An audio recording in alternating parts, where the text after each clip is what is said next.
And we're live. Oh, we are Here at Free Comic Book Day at Time and Space Comics in Stafford, Virginia. I'm here with Wes Johnson, who everyone knows from Elder Scrolls this and Elder Scrolls that. Oblivion is now remastered. Oh, we got Oblivion all back in. It's looking beautiful, more better than ever. Madness it is. And of course, there's Fallout, there's Star Trek, there's World of Warcraft, there's all sorts of different things. And of course, the little films, little movies here or there, and then the Capitals I do announcing for that. So I've been a little busy recently. Yeah, well, You've been a little bit busy recently. We went and helped out on the Help Out Fund. How did that go for you, and how's your health? That's the first thing I want to ask you. I collapsed in Atlanta. I basically had a colonoscopy about a year or so ago, and it gave me an intussusception and liver shock. It was just a precautionary thing, and they racked my body. I went from 170 pounds down to 127. I stopped absorbing nutrients. I didn't know this. Everything I was eating I was getting 5% of.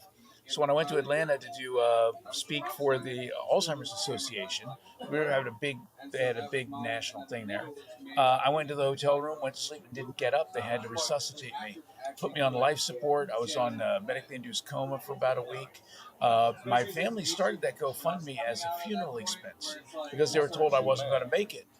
And then I did, so it went to medical expenses. As it turns out, being out of state, in an out of market insurance, and then going under ICU for a week, and basically them saving your life. You better be Elon Musk to be able to afford something like that. So everybody coming together and pitching in to help pay those medical bills was just, it isn't even the money, Kevin. It was the things that people said. Yeah. It was the reaching out. It was the love that people had and that they were sharing with me. The kind of things that you don't normally hear because you're already dead. And it's like I could have used a stim pack right about then. That would have made things a whole lot easier. Yeah. But for me, it was like my George Bailey moment. After all, I said, "Wow, it's a wonderful life," and I feel like now life is a gift. Every single thing, and watching Oblivion coming back, people playing it and falling back in love with these characters and these memes all over again. Mm-hmm. I don't know. I get a little overwhelmed sometimes. I get a little. It's very emotional. I bet. Yeah. So when it comes to when did you first get started with that franchise? I used to do. I was a stand-up comedian and sketch comedy. And writer, I wrote and drew a daily strip for the Washington Times called Martini and Clyde. Then I got into radio and I started working at HFS. I was Wild West back in the day when I had longer hair and rode a motorcycle. Now I've turned that W upside down. Kevin, I'm Mild West. But I worked with Wolfman Jack and I just kept moving on up. And the next thing you know, they're looking for auditions for people. Because I'm at HFS, I'm known for doing different voices and characters. The William Shatner impression for the "You Klingon bastard, you killed my son." They were looking for people to do voices. I started doing some voices for a thing called Unreal 2, which was basically me for 4 hours straight dying as 200 different people. I was the living equivalent of a Wilhelm scream, and then Morrowind. Oh, yes, we've been expecting you. Come right in. And that was my entry into the Elder Scrolls world in Bethesda. So, auditioning for those early things, one good thing about working any job is that if you do a good job for somebody, they'll refer you to somebody else or they'll want you to come back. If you're a head case or a diva, then you don't get that work. But if you come in and for me, voicing in video games and characterizations are like, I love diving into the characters, figuring out who they are, their background, their soul, who they are, and bringing it from within. A little spark of me is in each and every one of the characters. So in order to make these things alive, they're alive in me. And I love that process. And I started that with Todd Howard on Morrowind. He was the director. Okay. and then moved on to Oblivion, and then started doing Star Trek, started doing other different gaming companies because people hear you do something, they want you to come in and do it for them. It's that first break that's always the toughest. And for me, it started, as I said, with stand up comedy, with sketch comedy, things of that sort. And it's all just being a storyteller, Yeah. being a performer, doing improv, because it's part of who you are. You know, anybody who wants to be a voiceover actor saying, I'm going to make millions, you're not. You Sounds got to silly. love it. Yeah. You have to love it. And I do. Oh, God, help me, Kevin. I love it. Well, that's kind of our approach with Comics Online. You know, this is not a money making venture by any stretch of the imagination. We have occasionally made some amounts back, but it's a passion project for us, and If you always make will enough be. to continue going on and doing it, then that's the blessing. Exactly. Yeah, I've been able to raise a family and children and put the kids through college because I took the acting and I took the writing and I used them in a number of different ways. You can't say I'm only going to do this. You end up doing commercials, you end up doing radio, you end up doing documentaries, you end up doing live things on stage, you end up doing a jack of all trades. You do everything you possibly can. You always say yes, and what's next? You don't say no in life. No. Oh, well, sometimes you do have to. Yeah. You have to put up walls or barriers occasionally, but mostly when opportunities come, Yeah. you say yes. And what's next? You Yeah. accept what is, and how do I build upon it? So I'm curious, what sort of boundaries have you set for yourself in your career?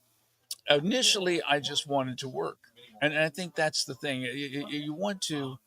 I wanted to do film. I wanted to do performance stage, and I've done all of these things. I've done all these things. Have I done them on the level that I've, gotten really, famous? No. Other people that I know that I were in the same groups with and did stand up have moved on, but I chose to have a family.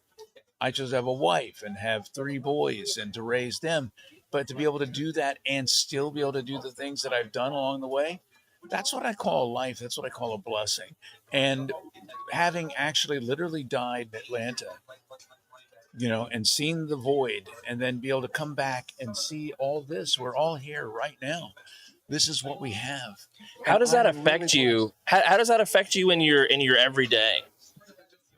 Sometimes life can frustrate you, especially when you get overwhelmed by things and a lot of stuff's going on. But it's making me breathe and step back and be grateful for the things that I have. Be grateful that I'm the announcer for 25 years for the Capitals, that I've got this Stanley Cup ring, that I've got three boys that are out in the world doing their thing, a lovely wife who's my best friend in the world. We lost our dog in January of 13 years. Oh, wow. And then 2 weeks later, my wife nearly lost me. It was a tough couple of weeks for her. Yeah. But then we got a puppy. I am grateful for the puppy. He's so cute, but man, he's got the energy of a million suns. Yeah. He goes from cute, warm, fuzzy adorableness to squirrel on crack. Yeah. But I'm grateful to have him in my life. I'm grateful to be here today to talk to people who have played the games. For people who have played Oblivion and are now playing it again and saying, oh, it was my childhood, that's very gratifying. It's very gratifying. Although when somebody comes up to you and says, man, I've loved you since I was a little kid, and they got gray in their beard, I'm like, shut up, get out of here. I'm not that old, get out of here. But really, you want to talk about blessings in life, that we are, first of all, that we're breathing. Yeah. That we're here every day. That we can have some nice, delicious food here or there, that we can stand on our own 2 feet, that we can do things that make us happy.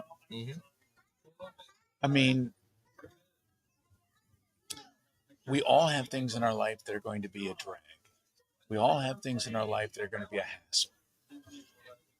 But if we focus on that, that's all we're going to see. Yeah. Having come so close to all of it being gone, you realize the priorities in life and what's there.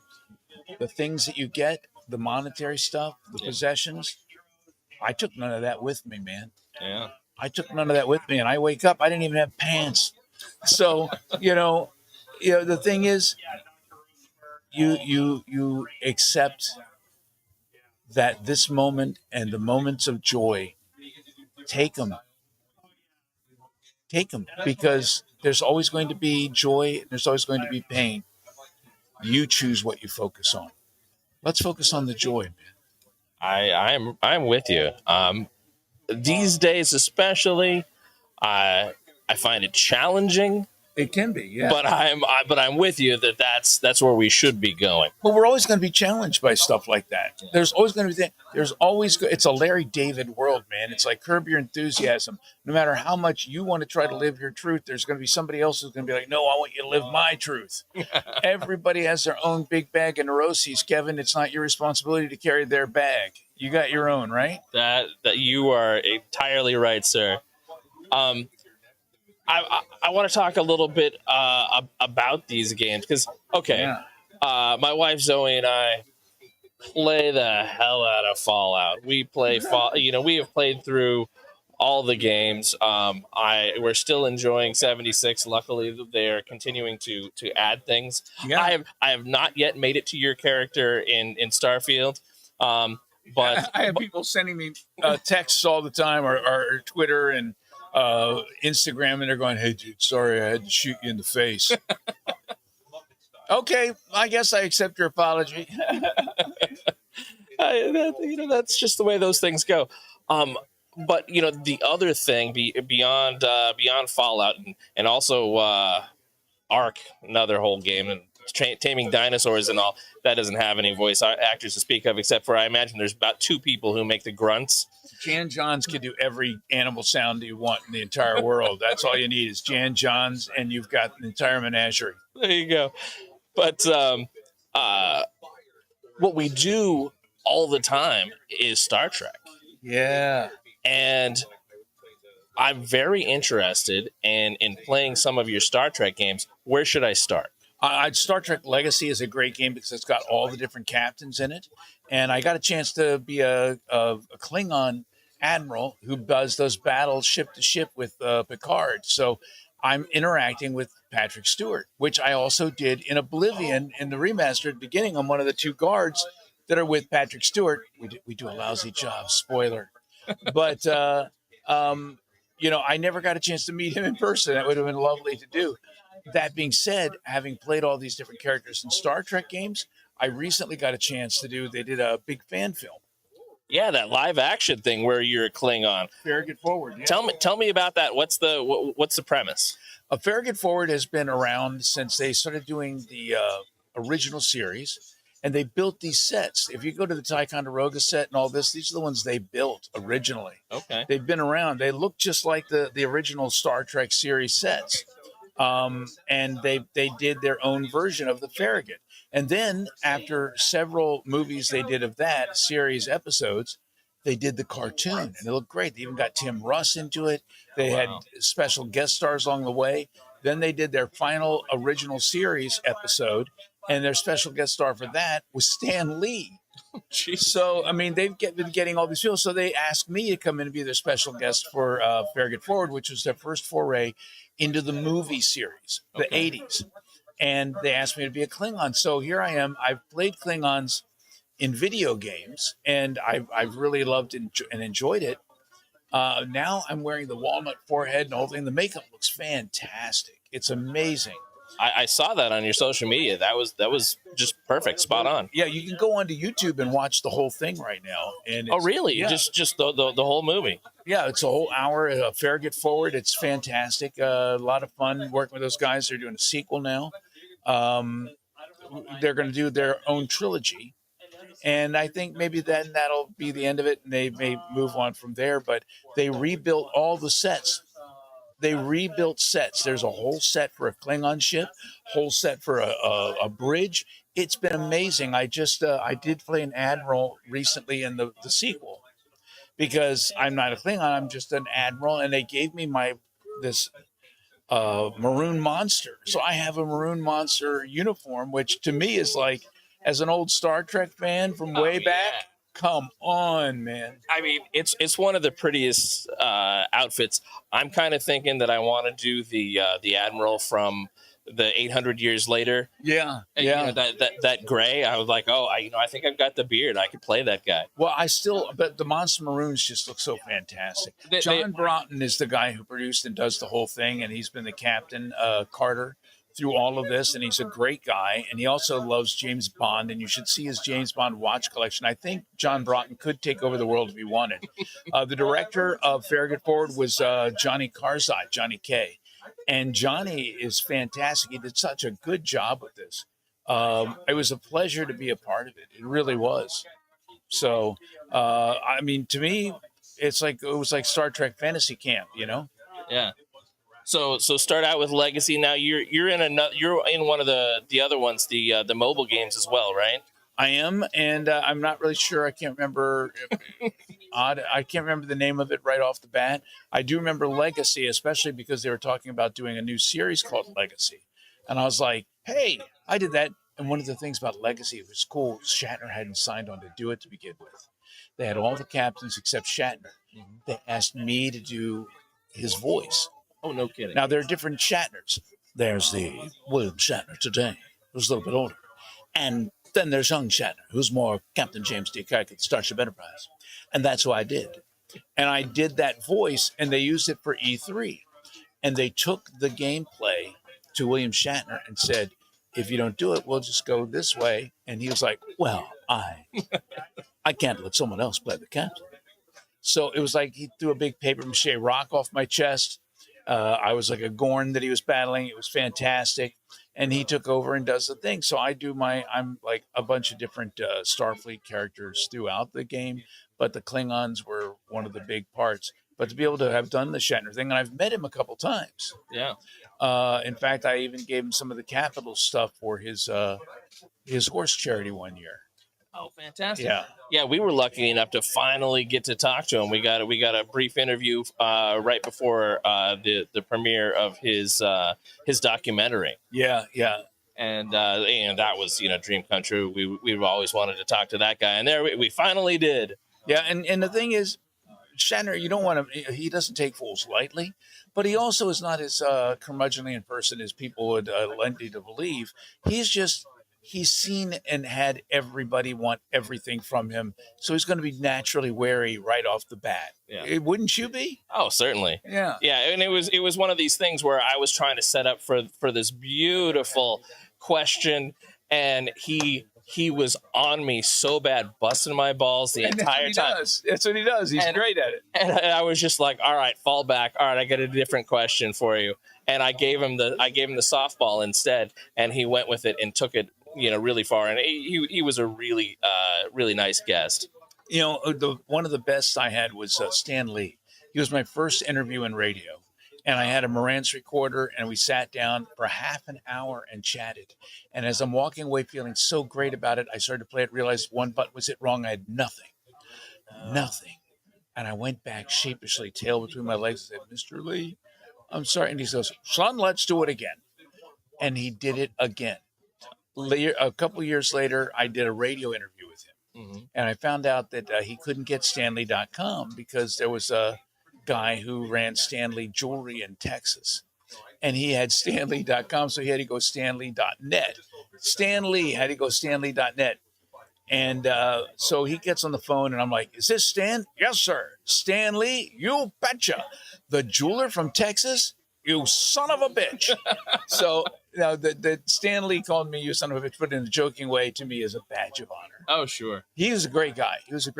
Yeah, we got a little chat with him when they were doing the promos for what was it? Spider-Man Web of Shadows. That was like 2008. And he was still spry then. Maybe not Shatner at 93 spry. I don't know what that guy is doing, but I need his diet. And he goes to space, space there. Would you go to space if they put you in a rocket? If it was free, I'm not going to go all Katy Perry, but if it was free, yeah, I'd go. Yeah. I mean, I'm certain we don't have any Katy Perry kind of money, but I mean, there's always that. You're going to put me on top of a giant bomb and shoot me into space? That sounds safe. I can see that, but it's such a big opportunity. It's like, well, I think I would have to say yes. I'm not going to go jump out of an airplane, perfectly good at airplane for no good reason. Yeah. But go to space? Yeah, I think I Hey, would. even if it didn't make it back, what a way to go. They'd be talking about you for ages. There is that for sure. Um, so coming back around to Oblivion. Yes. Now we've got a remaster. It's prettier than it's ever been. Um, what now? Did you do any re-records? Nothing. It's all the original recording. But the thing is, people say it sounds so pristine. It did when we first recorded it, but when they put it on a disc, it had to be compressed so much. And there are so many things that they couldn't get in or fit in.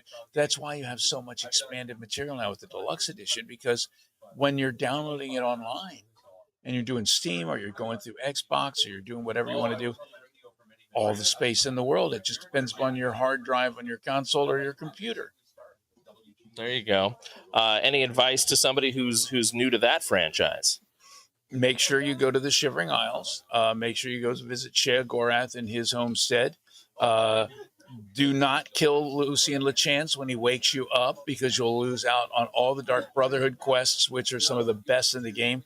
Emil Pagliarillo, one of the best writers around, and the stuff that he did for that, absolutely brilliant. And then you've got Mark Nelson, who wrote a lot of the stuff with Shea initially. I swear, the writing on these games and the storytelling is amazing. And the folks over at Bethesda, they catch heat from people only because there are haters out there. Yeah. Let me tell you something. Nobody loves games. Nobody loves building and being creative more than the folks at Bethesda Softworks and now Bethesda Game Studios. And they're some of the most fun, decent, creative people ever. And by the way, yes, I did, at the urging of Mark and Todd and all the folks over at Bethesda, call Pete Hines up as Shatner and harass him over the phone, pretending I was Shatner, trying to find Bethesda and couldn't find it anywhere, and that he owed me money, and was going through the whole thing. And he gave me grief for that for years later, but it was so much fun. Everybody sitting around laughing and holding their face and trying not to laugh, because, it's the kind of prank call you can get away with and not get fined hundreds of thousands of dollars like a Shadir Sanders thing. Yeah, that's a whole lot nicer. When it comes to your various roles, you did a ton of things in Fallout. Like I say, it's one of my favorite franchises of all time.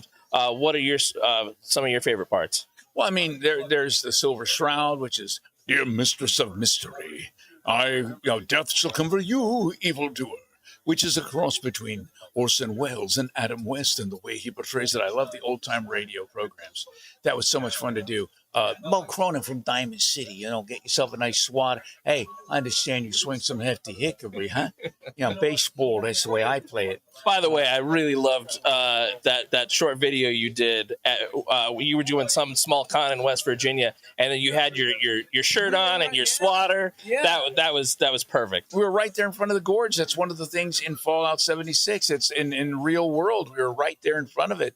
It was pretty epic, If you're close enough to the Fallout world of West Virginia that you can get ticks from it, you're pretty close. Yeah. Well, you can see, some of the things right off the freeway. You hardly have to even, leave the highway in West Virginia. But at some point, I got to go around, take a bit. I haven't been to up to Boston since like 99. Right. And so I want to go around all that, see all those locations as well. Imagine going to the ballpark and remembering it from Fallout, Exactly. Looking for that swatter vendor somewhere. When it comes to 76, what amount of voices did you do there?